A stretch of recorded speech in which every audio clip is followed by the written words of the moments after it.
Hey Artnerds! So today I'm going to show you how I stretch watercolor comic pages. The methods I'm going to show you guys in this video might be a little bit different from what's traditionally used to stretch watercolor pages, but these are methods that I've found worked really well when working on watercolor comics. So the materials you're going to need is a white chloroplast or corrugated plastic board, a couple of large mop brushes, a cup of clean water, low-tack blue painter's tape, and bulldog clips and binder clips. So let's go ahead and get started.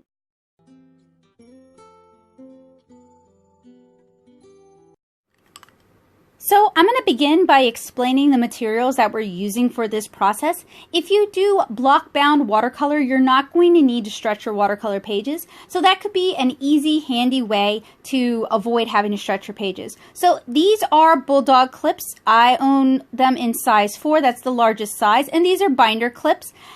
The low-tack blue tape is 3M's blue crepe painter's tape. I'm pretty specific about using the blue crepe because it has less of a tendency to tear the watercolor paper when I remove the tape from my pages later on. And I like to get it really wide, so I usually aim for about 1.5 to 2 inches. Then we have white chloroplast. That's corrugated plastic. It's the same stuff that political signs are made of. You can get it at Home Depot. You can get it from your neighbor's yards. So then we also have our watercolor mops. Now, what I'm using is 19mm Cotman 999 synthetic watercolor mops. You don't have to use natural hair brushes when you're stretching watercolor paper. A synthetic mop will work just fine.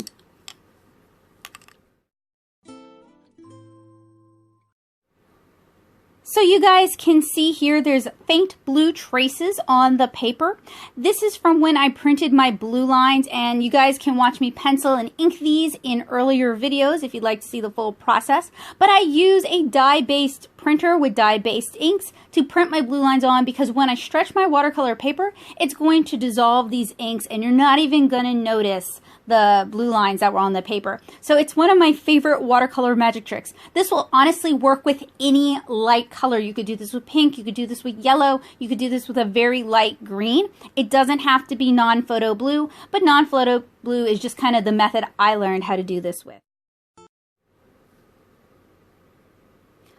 You're also going to need some paper towels. I prefer to use Viva paper towels. These have a woven texture that doesn't get transferred to my paper surface. They're also very sturdy paper towels, so these are what I recommend when I'm doing watercolor illustrations. And it's really handy to have everything laid out nearby within easy arm reach. Normally when I'm stretching watercolor pages, I do it on the floor and I have all my stuff spread out around me, but I thought it would be a good idea to do it here on the table so you guys could see. I'm also going to show you guys how to paint this page as well as that page I just flashed at you guys, a comic page, in the near future, so hopefully you guys will keep an eye out for that.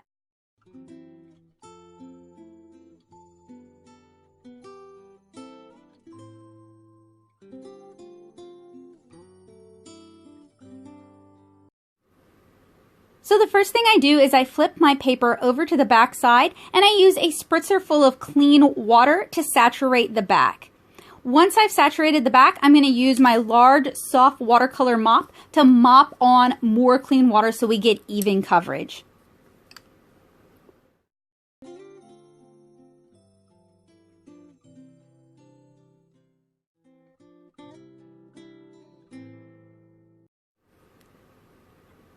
And I want to point out the paper we're stretching today is Canson Montval watercolor paper. This is a cellulose watercolor paper. If you don't stretch it, it's going to be very prone to buckling. I'm using the 140-pound weight. You can also get Montval in their Artboard series, which you don't need to stretch.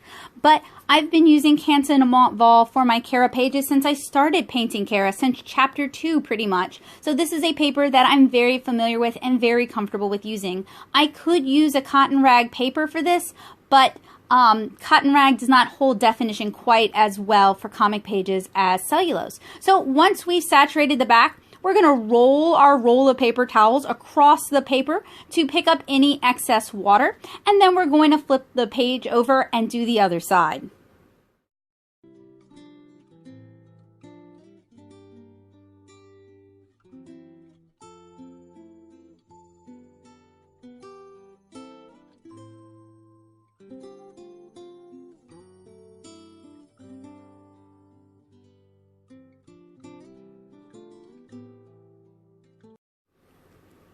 So you can see our paper has already started to curl significantly. That's because one side has expanded fibers, the other one doesn't. So we're going to do 2 washes on this side. We're going to spray it down with our clean wet water and give it a chance to soak in and reactivate those dye-based inks so that they'll come up more easily. So you can see here, they've already been activated. They've started to come up.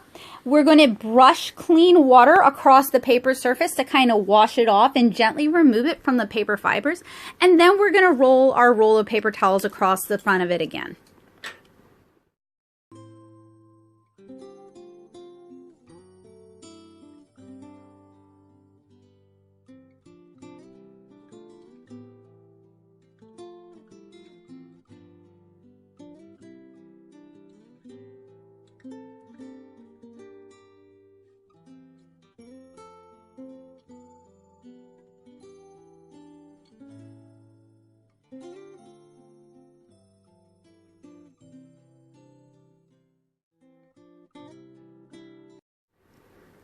So now we have a nice clean surface. We've removed our non-photo blue. We're going to stretch it again. So we're going to spritz the surface down with clean water. Then we're going to mop clean water on top of it to get even coverage. And then we're going to roll our paper towels across it. And I stretched the front of it 2 times just to make sure that I remove all the extra paint.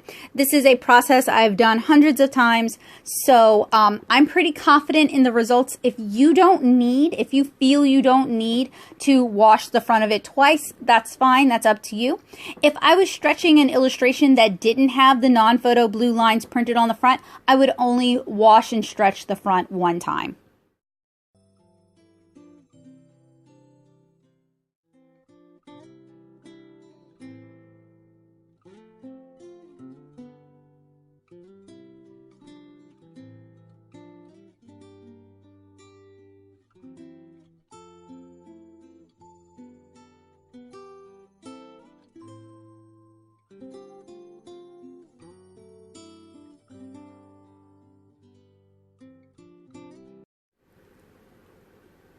So I'm just blotting up any excess water that might have been missed, and we're going to start working with the blue tape. So we're going to start at the bottom, one of the 2 short sides, and we're going to do 1 short side, both of the long sides, and then the top.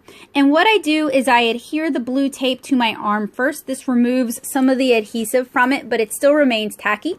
I'm going to brush some water onto the blue tape, and that's one of the reasons why the crepe tape works better. I've found that if you wet the tape down, it adheres so much better than dry tape would to the wet paper. And this is a technique that if you stretch like 8 illustrations in one afternoon, it really starts to hurt. I don't do it on my pants or on sweats because that's going to pick up way too much lint and I'm going to lose too much tack. So now I am being careful to align it with the bottom of the page. These large black borders makes it much easier to do. And I wipe off any excess water using a paper towel. Now, generally, I would immediately apply my bulldog or binder clips to help secure the edge, but since this is the side that's it's furthest away from an edge, I can't really do that. So now I'm pulling a long piece of the blue tape and applying it to my arm. So we're going to do both long sides next. This allows for better stretching. If I were to do short, long, and then short again, I would end up with the untaped long side buckling a little bit more. So this method really helps prevent unnecessary buckling. So there I am carefully aligning it with the edge, and I'm going to fold the tape over the side of the Coroplast. Now, when I purchased this Coroplast, it was in a really large sheet, like 24 inches by 30 inches. I just cut it down with an X-Acto blade. So here I'm securing it with my large size 4 Bulldog clips. You can get these at art stores, but honestly, it's just cheaper to get them at a big box store like Amazon, Walmart, or Staples, where you can buy the entire box of 12. So now we're going to do the other long side. This ensures that everything is stretched evenly and everything is secure. It's also going to prevent unnecessary buckling since we've stretched or we secured the 2 longest sides. And wet it down with some water.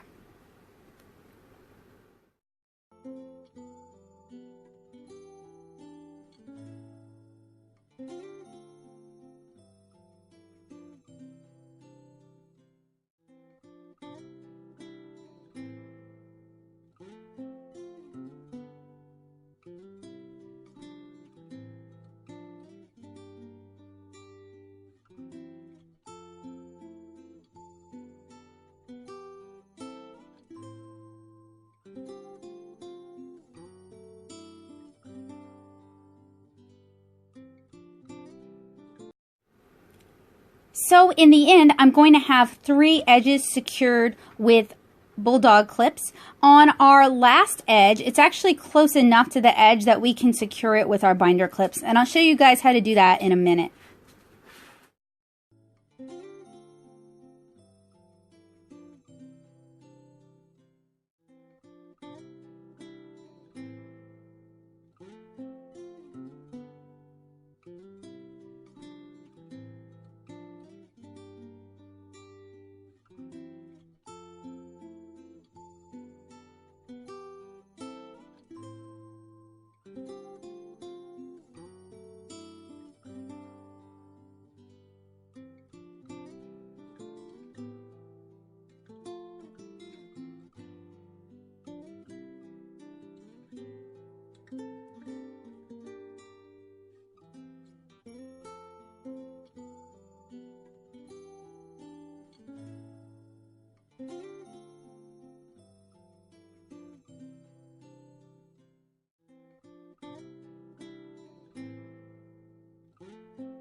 So these don't clamp perfectly on, but if you extend the little arms, it's just enough to keep the tape taut against the paper surface and to kind of help prevent additional buckling.